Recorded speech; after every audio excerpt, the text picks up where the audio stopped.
আমি ৰোহিতেশ্বৰ শইকীয়া প্ৰাথমিক বিদ্যালয়ত আছোঁ। এই পৰিৱেশটো আপোনালোকে দেখিছে, আমি কেয়াৰ 365 NGOৰ জৰিয়তে আহিছে। আমি স্কুলখন যিমান পাৰোঁ আগৰ পৰিৱেশটো আনিবৰ কাৰণে চেষ্টা কৰিছোঁ। জীৱন কিনো মায়া, দুখ তুজে দুখ কিয় ঢালি দিলা।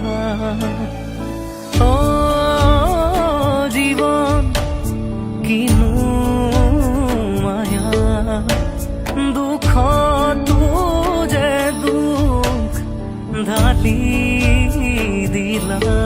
এতিয়ানো বাকী আছে কি, সুখবোৰ হ'ল মৰি খালি, চকুলোৰে ভাহি গ'ল সুখৰ আজি আপোনালোক আহি আমাক যি সহায়ৰ হাত আগবঢ়াইছে, আমি মানে নথৈ আমাৰ ভাষা নাই যে আমি কি ভাষাৰে আপোনালোকক মানে আজি ধন্যবাদ জ্ঞাপন কৰিম।